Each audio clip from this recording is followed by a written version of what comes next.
Diriwayatkan oleh Imam Ahmad bin Hanbal dalam musnadnya bahwa ada seorang laki-laki yang bernama Nuaiman.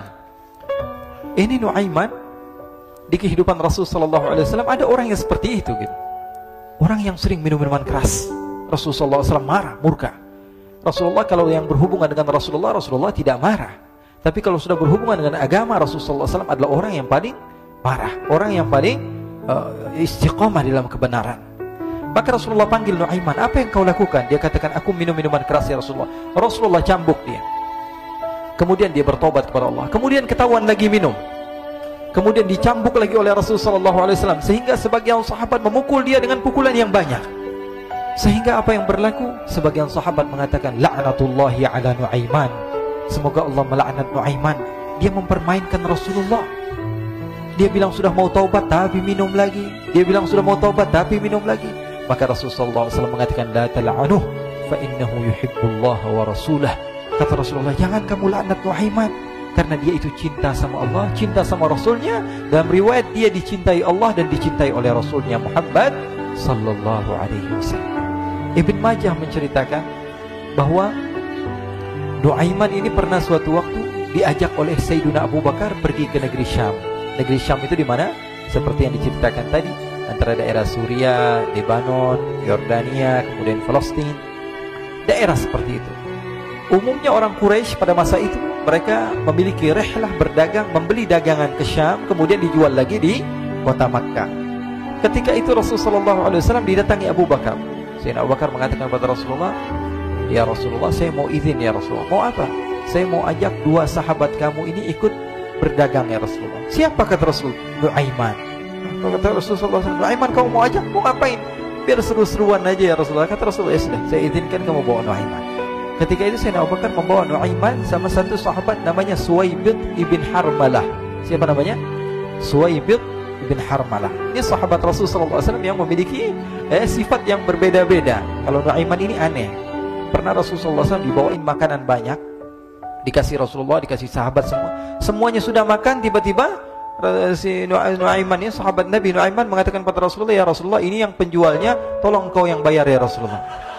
Makanan udah habis. Makanan udah habis. Rasulullah SAW bingung, saya yang bayar. Akhirnya Rasulullah katakan kepada sahabat, ayo keluarkan uang, kita patungan, kita bayar. Rasulullah aja dimainin, apalagi kita orang. Sallu ala Nabi Muhammad.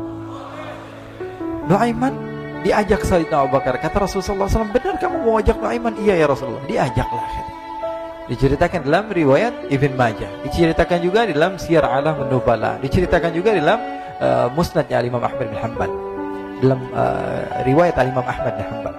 Maka diceritakan Nuaiman diajak oleh Sayyidina Abu Bakar. Sesampainya di negeri Syam, semua dibagi tugas. Fulan bin Fulan kerjaannya ini, Fulan bin Fulan kerjaannya ini, semua memiliki kerjaan. Nuaiman tanya, wahai Abu Bakar, kerjaannya saya apa wahai Abu Bakar? Kata Sayyidina Abu Bakar, kamu mau ngapain terserah kamu wahai Nuaiman. Yang penting kamu ikut saya kan. Kemudian satu di antara mereka namanya Suwaibid ibn Harmalah. Ditanya oleh Sayyidina Abu Bakar, wahai Suwaibid, kamu mau kerjaan apa?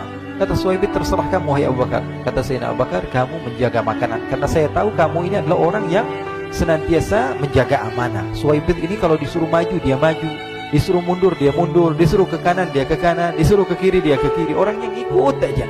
Kalau Nuaiman beda, disuruh maju dia ke belakang, kasih sen kanan ke kiri belok. Nuaiman itu orang yang berbeda. Maka Suwaibid mendapatkan tugas, semua mendapatkan tugas kecuali Nuaiman. Sehingga ikhwani, apa yang berlaku, apa yang terjadi? Sayyidina Abu Bakar pergi sibuk dengan kesibukannya, sehingga datanglah waktu siang. Nuaiman sudah lapar.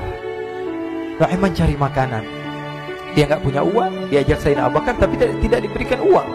Sehingga dia cari-cari makanan. Dia tahu Suwaibid yang jaga makanan. Dikatakan, wahai Suwaibid, saya mau makan, berikan kepada saya satu roti saja. Yang terpenting apa? Saya makan sekarang, saya sudah lapar. Kata Suwaibid, ya Allah Nuaiman, kita tunggu Abu Bakar saja sehingga dia datang, karena ini amanat. Amanat dari Abu Bakar, saya tidak boleh berikan kepada siapapun kecuali atas izin Abu Bakar. Kata Nuaiman, kasih saya makanan, kalau tidak saya bikin masalah sama kamu. Merah wajahnya Suwaibid, karena dia tahu, jangankan saya, Rasulullah aja dimainin. Bingung, apa yang yang harus saya lakukan?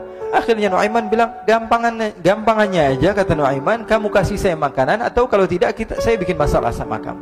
Bingung Suhaib pikir panjang. Setelah itu dia katakan, ya sudah Nuaiman, saya tetap mau jaga amanah Abu Bakar, karena saya takut ini adalah perintahnya Allah, perintahnya Rasulullah SAW, dan perintah daripada Abu Bakar, sahabatnya Nabi. Kata Nuaiman, kalau memang begitu kamu maunya, ya sudah, berarti kamu ngajakin berantem sama saya. Nuaiman pergi ke pasar.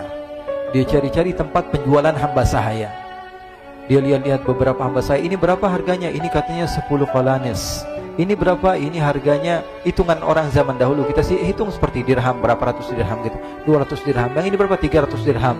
Yang ini berapa harga hamba sahaya? 300 dirham. Harganya antara 300, 200 sampai 100. Kemudian Nuaiman mengatakan kepada penjual hamba sahaya tersebut, saya punya juga hamba sahaya, tapi saya jual cuma 20 dirham saja, murah.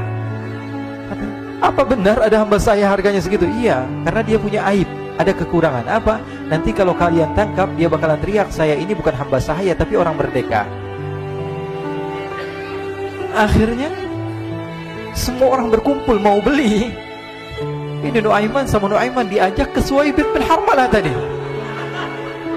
Kata Nuaiman, itu ada orang yang berdiri sedang menjaga makanan, itu hamba sahaya saya, tangkap saja. Oh, baik. Diberikan uang 20 dirham, dimasukkan oleh Nuaiman ke kantongnya, kemudian Suhaib ditangkap. Ketika ditangkap, Suhaib teriak, saya bukan hamba saya orang merdeka. Maka orang-orang tersebut mengatakan, saya sudah tahu kekurangan kamu. Ini memang kekurangan kamu, memang kamu, tapi saya tidak perlu dengan bacot kamu, yang penting kerjanya kamu gitu. Ya kan hamba saya untuk apa? Untuk kerja. Mau dia ngomong apa, mau ngomel, terserah, yang penting dia mau kerja. Akhirnya ditangkaplah Suhaib dan dijual di pasar. Nuaiman punya uang banyak ini. Dia beli makanan, dia beli minuman, dia beli hadiah buat Rasulullah. Dia beli macam-macam di negeri Syam ini. Waktu itu adalah superpower, adidaya Romawi. Pada masa itu semua barang mahal, tapi Nuaiman banyak uangnya. Dia belanja ini, belanja itu, sehingga Sayyidina Abu Bakar pun pulang. Ketika Sayyidina Abu Bakar pulang, Sayyidina Abu Bakar cari, mana ini Suhaib? Kita semua sudah lapar. Kata Nuaiman dengan mudahnya dia mengatakan, sudah saya jual wahai Abu Bakar. Maka Sayyidina Abu Bakar bertanya, apa yang kau lakukan wahai Nuaiman? Diceritakan oleh Nuaiman dengan jujur. Nuaiman ini orangnya apa adanya, tapi nyusahin. Saya jual. Akhirnya dibawa oleh Nuaiman, Sayyidina Abu Bakar pergi ke mana?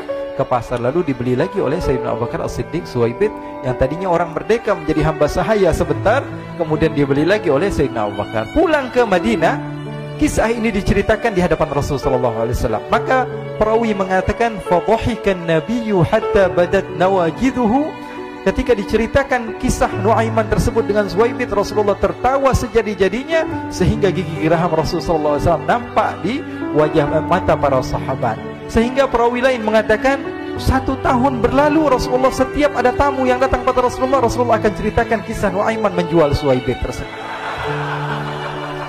Jadi ada ikhwani, jangan kalian kira Rasulullah SAW itu hidup di satu masa sahabat-sahabatnya itu seperti ustadz-ustadz yang khusyuk, yang kayak Habib bin Anis ini banyak. Bahkan ikhwani, mungkin di akhir karena masanya sudah habis, pernah suatu waktu Rasulullah SAW didatangi asyraf, delegasi dari beberapa negara yang ingin mengenal apa itu agama Islam.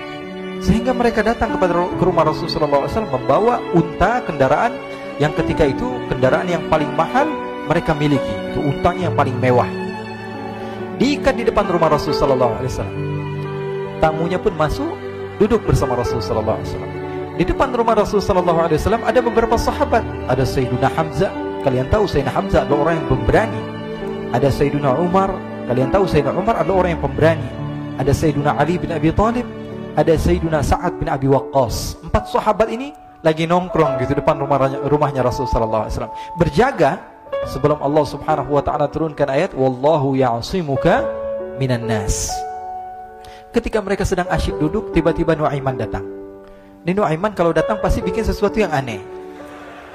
Bahkan dikatakan tidaklah Rasulullah SAW dalam keadaan bersedih, kecuali Nuaiman datang Rasulullah akan tersenyum.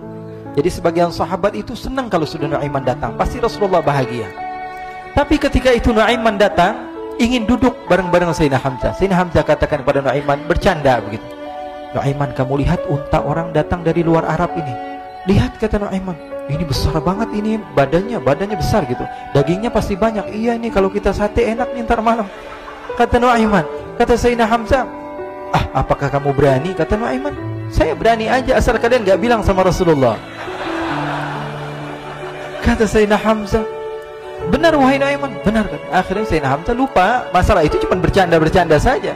Sayyidina Hamzah lagi asik sama Sayyidina Umar, Sayyidina Ali. Tiba-tiba apa?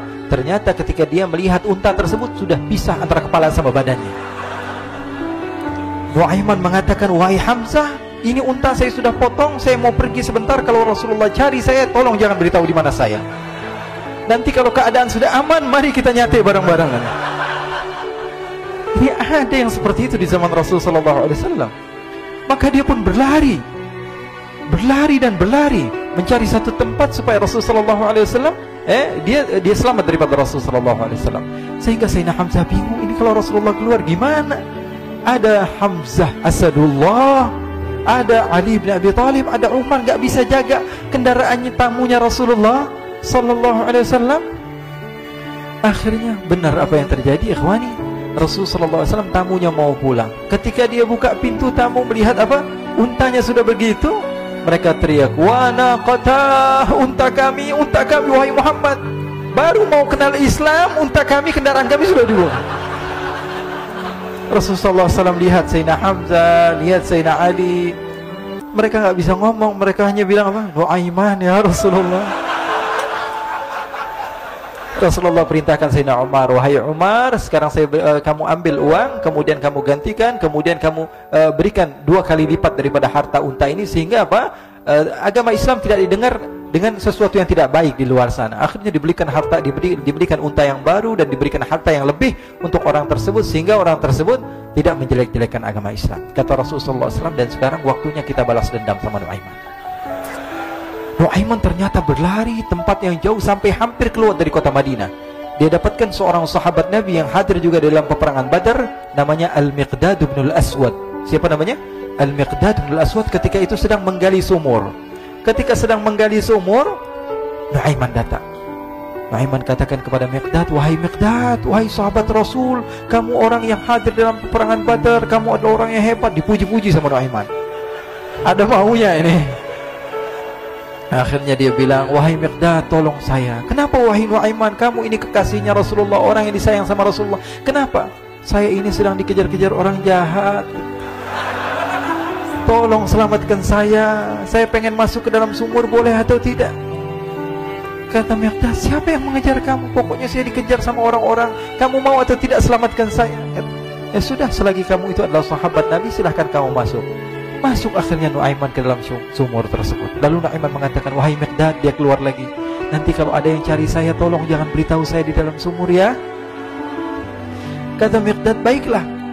Kata Nuaiman, siapapun yang bertanya tentang saya, kamu tidak akan kasih tahu? Iya, kan? Walaupun Rasulullah yang tanya saya. Katanya, nggak mungkin Rasulullah datang ke tempat sejauh ini. Iya, walaupun Rasulullah. Akhirnya masuk Nuaiman. Setelah beberapa menit, Rasulullah dan rombongan benar datang. Miqdad bingung ini. Ini kenapa Rasulullah datang ke RW kami ini? Ada apa ini Rasulullah sampai sejauh ini? Ditanya, ya Rasulullah, ada apa ya Rasulullah? Kata Rasulullah, saya cari Nuaiman. Di mana Nuaiman? Inna lillah, kata Miqdad. Nggak dijawab ini Rasulullah. Kalau dijawab saya ingkar janji. Akhirnya apa dia katakan? Wahai Rasulullah, mata saya tidak memandang kepada Nuaiman, tapi tangannya nunjuk ke dalam sumur. Sahabat. Apa dia bilang? Mata saya tidak melihat kepada Nuaiman, tapi tangannya nunjuk ke sumur. Akhirnya dibuka sama Rasulullah, Nuaiman muncul. Kata Rasulullah, Nuaiman, kamu bikin malu saya, wahai Nuaiman. Ya Rasulullah, yang bersalah bukan saya, tapi orang yang mencari saya bersama kamu, ya Rasulullah. Akhirnya Rasulullah nengok siapa, ternyata Nuaiman sudah lari kabur. Sallu ala Nabi Muhammad. Kisah-kisah seperti ini sebenarnya banyak sekali, ya. Ini menunjukkan kepada kita bahwa kehidupan Rasulullah itu begitu indah. Rasulullah SAW, kalau kamu mau menjadi orang yang baik, contoh Rasulullah. Mau menjadi bapak yang baik, contoh Rasulullah. Mau menjadi pemimpin peperangan yang baik, Rasulullah. Mau menjadi murid yang terbaik, contoh Rasulullah. Bagaimana akhlak Rasulullah. Mau menjadi suami yang baik, contoh Rasulullah. Dalam segala hal, apapun itu, Rasulullah SAW adalah makhluk yang paling terbaik.